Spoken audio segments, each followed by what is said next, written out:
My second issue for me right now is even more critical. Mr. President, every year, billions of dollars leave the poorer countries and go towards rich countries.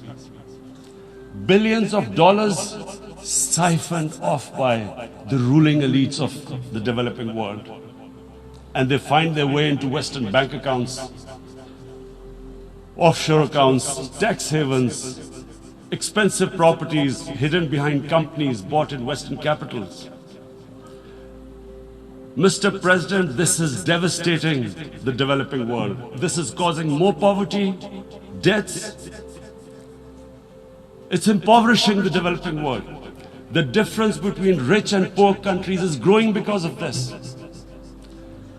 Money laundering, which happens because money leaves the poorer countries into rich countries, is not treated the same as, for instance, money from drugs or terror financing.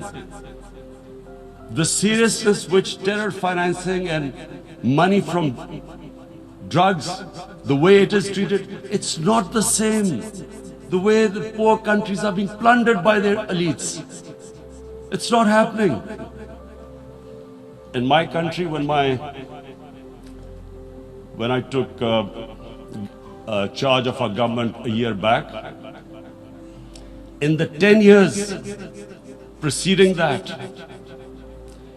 our total debt went up 4 times.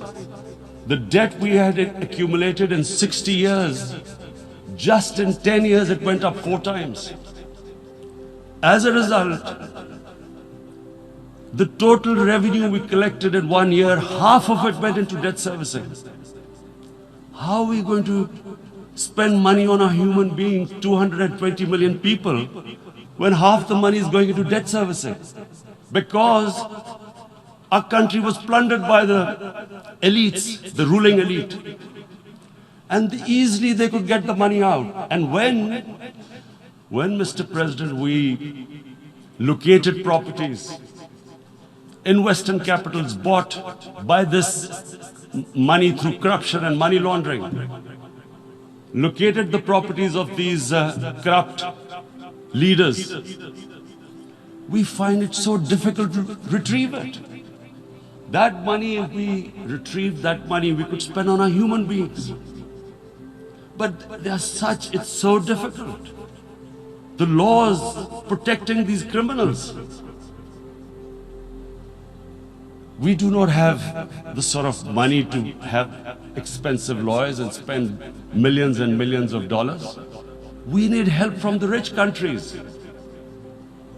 And Mr. President, it's critical.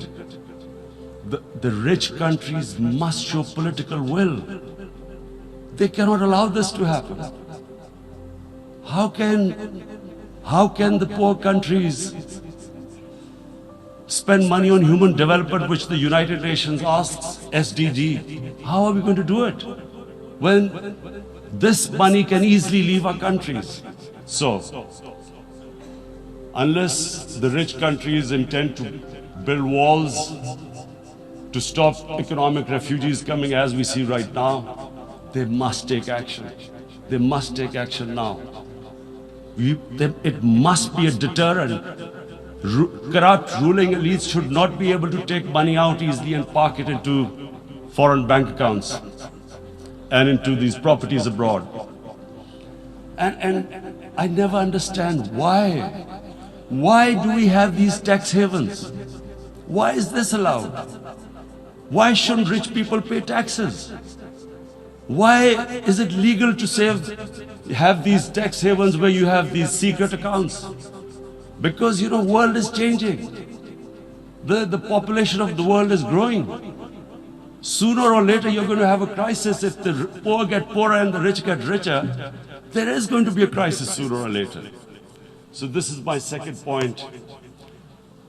I hope that the United Nations